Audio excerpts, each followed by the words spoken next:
Zdravo i dobrodošli. Evo danas pravimo prihranu za cveće, a specijalno je ova prihrana usmerena i za paradajz. Evo ga ovde. Dakle, ova je prihrana koja se pravi od biljke gaveza. Pre nego što započnemo proces pravljenja ove prihrane, ja bih vas zamolila da se subscribe-ujete na naš kanal jer nam time činite veliku uslugu. Takođe, očekujte još puno videoklipova o biljkama, a možete da nas zapratite i na drugim društvenim mrežama gde često postujemo o trenutnom stanju u našoj bašti. Ja sam ove godine s namerom posadila nekoliko biljaka gaveza u baštu jer sam upravo želela da imam biljku koja će mi i vraćati ono što ja ulažem u baštu. Dakle, to je jedna uzajamna saradnja između nas i naše bašte. Dakle, mi ulažemo u nju, dajemo joj, hranimo je, a onda ona nama uzvraća. To je upravo ova biljka. Ovo je gavez koji, kao što možete da vidite, je prilično sad i cvetao. Nije baš trebalo možda da ga pustimo ovoliko da precveta, ali svakako mogu da iskoristim ove listove i cvetove i stabljike da napravim ovu prihranu. Gavez je biljka koja ima izuzetno duboki koren i na taj način ona izvlači hranljive materije iz najdubljeg tla, iz najvećih dubina zemlje i zato je izuzetno bogata raznim hranljivim materijama. Naročito je bogata kalijumom, a kalijum pomaže biljkama da stvaraju lepe plodove i ukusne plodove. Takođe, može se koristiti da prihranite paradajz, krastavac i druge biljke koje daju plodove, ali možete takođe da koristite i za biljke koje cvetaju, jer će tada biljke prosto dati mnogo više i lepših cvetova. Da bih napravila ovu prihranu, ja naravno neću čupati ovaj gavez iz korena, želim da ga imam i dalje u vrtu. Inače, on prilično težak za iskorenjavanje, ukoliko želite da ga iskorenite iz dvorišta. Teško ćete to uraditi, morate baš mnogo da kopate, ali opet zašto biste to radili kad vam je ova biljka toliko korisna? Da bismo napravili prihranu, samo ćemo da je dobro isečemo, da ostavimo nekoliko parova listova i koristit ću, mada kažu da je najbolje listove samo seckati, ja ću cijelu biljku da isečem na sitne komade.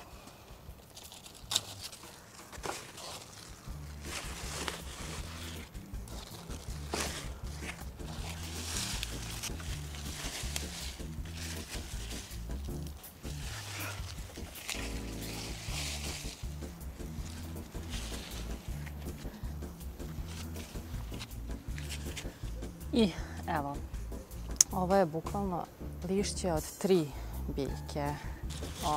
Sve zavisi i kako ste stavili, gde ste posadili, jer evo, ovo su biljke koje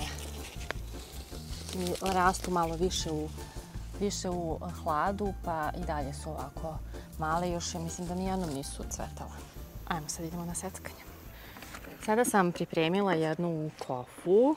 Može to biti bilo koja posuda velika plastična, dakle možda neko burence, šta god vi koristite, dobro je. I u nju ću iseći na sitne komade i delove, što sitnije ovaj gavez.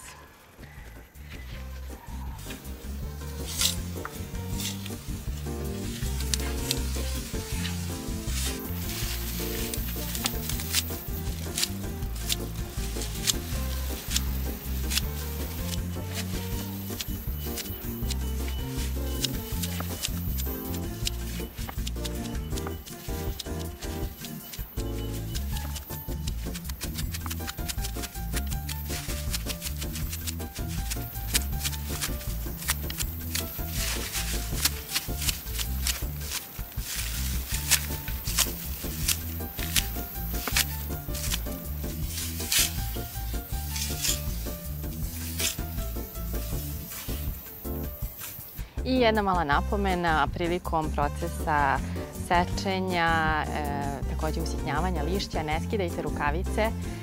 Ja sam to uradila i ispostavilo se da je to bila jedna velika greška. Pa ću i nju da isječem, pošto i ona je krenula da cveta. Ovo je cvet isto. Nego mi izgleda da nešto voli i da je jede. Sviđa se još nekome ta biljka.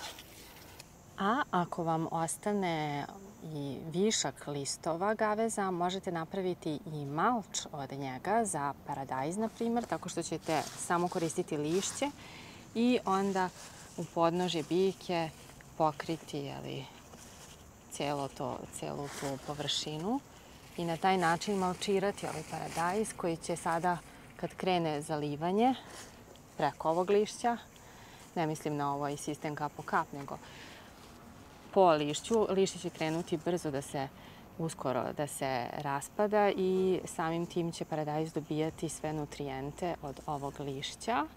A takođe ovo lišće će i čuvati vlagu u ovoj saksiji, odnosno ovom smarcu potu u kome je paradajz i zasađen. Tako da možete i na taj način da ga koristite.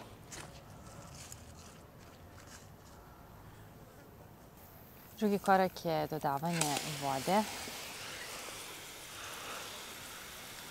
Dakle, potopimo ovo lišće.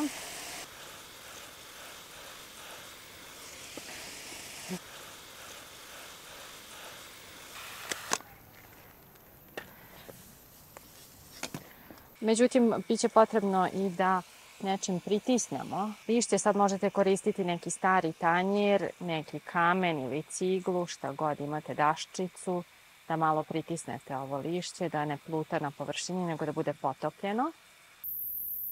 I to bi bilo to. Sada možete da ga onako nečim čisto pokrijete, blago. Ovaj poklopac ne dihtuje potpuno, tako da može da se stavi ovako. I čekamo 3 do 4 nedelje.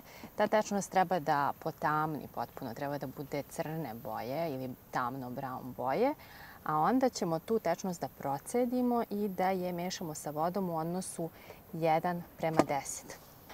To bi značilo 1 deci na 1 litru ili 5 deci na 5 litara, odnosno pola litre tečnosti na 5 litara vode.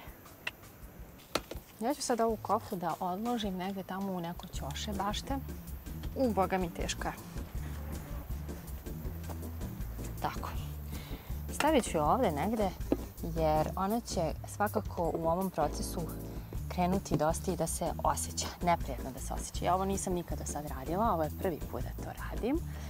Ali čula sam da je miris veoma neprijatan. Međutim, sve za baštu. Ovo će biti zaista, ja se nadam, jedna prelepa, veličanstvena prihrana koja će pomoći mom paradajzu da nam da još bolje plodove i još lepše. Takođe nameravam da koristim ovu prihranu i za ostatak bašte, znači i za cvijeće. Tako da svakako ću o svojim utiscima da vam javim. Ali ja se zaista nadam da će sve biti okej. Eto. Dakle, nadam se da je ovo bio jedan koristan i lep video o tome kako možete sami da napravite izuzetno bogatu i vrednu prihranu za vaše povrće i vaše cveće. Mi se uskoro ponovo vidimo u novom videoklipu, a do tada veliki pozdrav i ćao!